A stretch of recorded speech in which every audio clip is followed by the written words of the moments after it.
ইলিশ মাছের সাথে কিন্তু কাঁচকলার একটা সুন্দর কম্বিনেশন। ইলিশ মাছ দিয়ে কাঁচকলা রান্না করলে গরমের সময় খেতে কিন্তু ভালোই লাগে। চলুন রেসিপিটি শুরু করি। কড়াইতে পরিমাণ মতো তেল দিয়ে মাছগুলো লবণ হলুদ মাখিয়ে ভেজে নেব।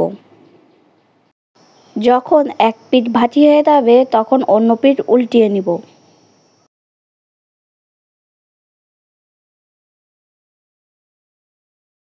এখানে মাছগুলো দুই পিঠ ভাজি হয়ে গেছে, এখন নামিয়ে নেব।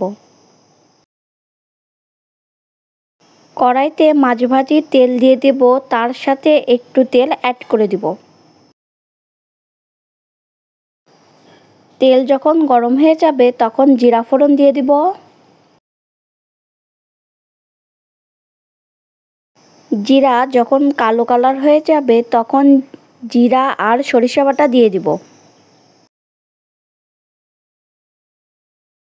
ব্লেন্ডারের ভিতর কিছু পরিমাণ জিরা আর সরিষা বাটা ছিল, এর সাথে আমি একটু জল অ্যাড করে দিয়ে দিলাম। একটু নাড়িয়ে নিলাম।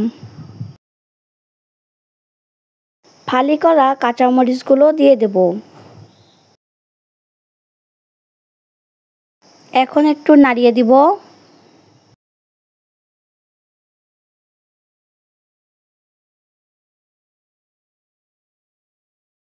এক চামচ হলুদের গুঁড়া দিয়ে দেব। এক চামচ লবণ দিয়ে দেব।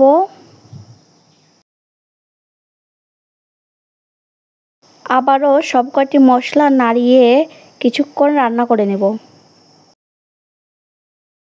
মশলার উপর থেকে যখন তেল উঠে আসবে তখন এক গ্লাস জল অ্যাড করে দেব। মশলা আবার একটু নাড়িয়ে নিব। কাঁচকলা আর আলু আগের থেকে লবণ হলুদ মাখিয়ে হালকা করে ভেজে নেব, তারপর এই মশলার ভিতর দিয়ে দিব। মশলার সাথে কাঁচকলা আর আলু ভালো করে মিশিয়ে নেব। কাঁচকলা আর আলু ভালো করে মিশিয়ে নেওয়ার পর এক গ্লাস জল অ্যাড করব, তারপর একটু নাড়িয়ে নেব। এরপর আরও এক গ্লাস জল অ্যাড করে দিব, তারপর একটু নাড়িয়ে নেব।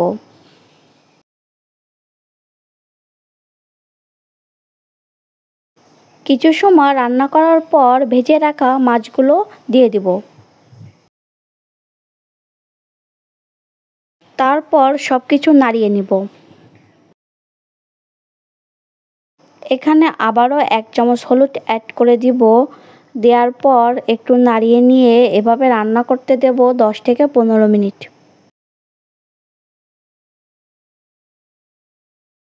10 থেকে 15 মিনিট পর এখানে আমার রান্নাটি হয়ে গেছে। যদি আপনাদের এখানে লবণের সমস্যা থাকে তাহলে লবণ অ্যাড করে দেবেন। আমি খুব সহজে কাঁচকলা দিয়ে ইলিশ মাছ রান্নার রেসিপিটি শেয়ার করেছি। এই রেসিপিটি যদি ভালো লাগে অবশ্যই বাড়িতে একবার ট্রাই করে দেখবেন। সবাই ভালো থাকবেন, বাই বাই।